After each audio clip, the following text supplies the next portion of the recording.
Hello and welcome to Copic in the Craft Room. Michelle Houghton here with another kind of holiday card. We're going to do another Halloween card today. This one should be fairly fast and easy. The stamp I'm using today again is a digital stamp. It's printed on Express It blending card.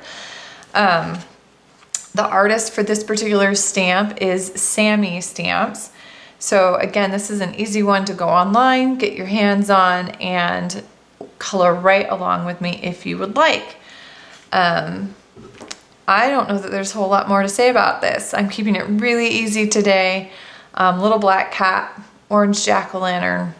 Gonna slap it down with a couple colors of pattern paper and call it good. So I will close this in, speed us up, and we will do some coloring. So I am starting with this little cat, and of course I'm making it a black cat.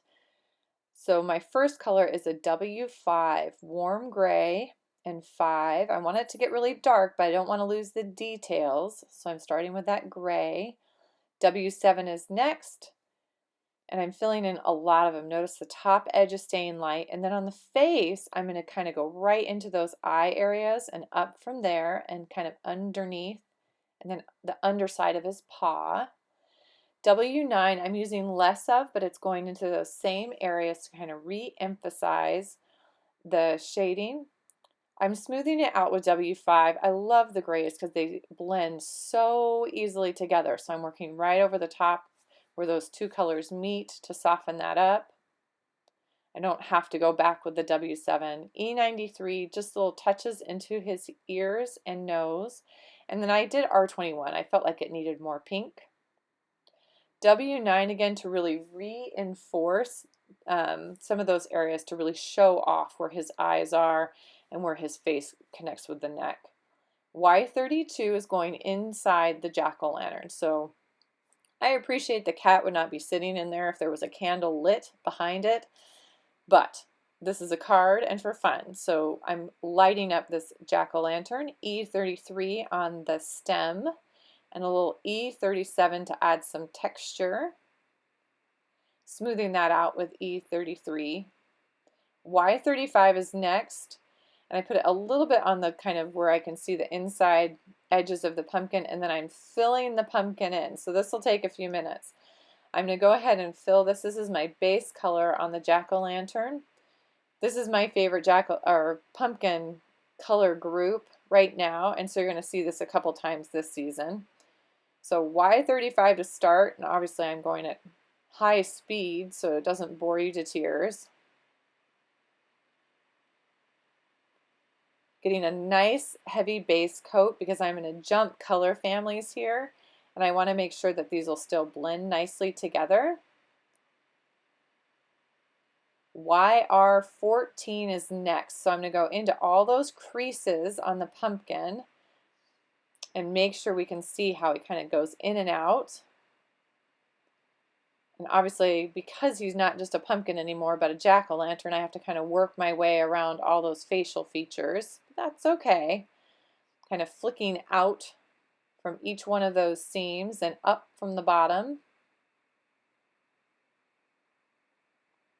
YR18 is next. And we realized recently in one of my classes that the YR14, if you have a newer version of that, the color on the cap is probably looking different than mine. It is a YR14, I just have an old one. They changed the cap on that slightly.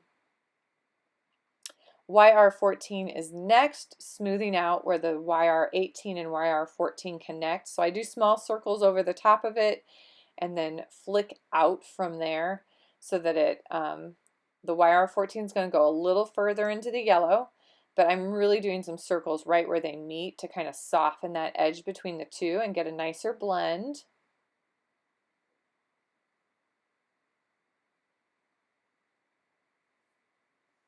Stepping all the way back to my Y35, again, what I usually do with a big jump like this is I sit and circle right where the two colors meet and then flick out into that lighter color.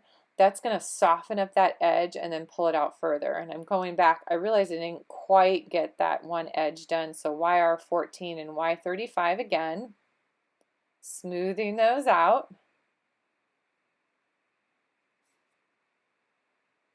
Then I go in and add some Y35 on top of the cat, just so it looks like, again, it's kind of glowing behind him.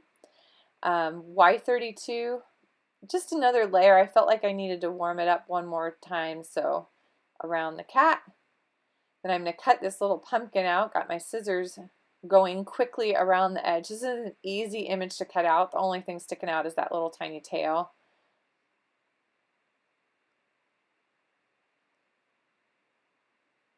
And then, of course, a little card action. I'm going to go around the edge of my image really fast with a lighter color so that bright white doesn't show. And then I've got some pattern paper. I actually have 2 sheets that are going on top of a craft card base. I really like how the orange sits on top of the purple, so this was just a neat one to pull out. And then I've got another little brad with a little sign on it. So you know me, I've taped things down and I'm going to have to rip things up to get brads on, but that's just how I work. So I'm experimenting as I do this so you guys kind of see the whole action. So I've taped that down at this point, and then I have to pull the card pattern paper up, and I'm poking holes with my scissors and attaching those brads. And I decided it'd be fun to have the end of that little thing pop up so it's a little more dimensional. So I add a little foam tape under there. Gotta like when you can cut it off whatever size you like. Thank you, Express. And I'm going to add a couple little brads up in the corner and call it good.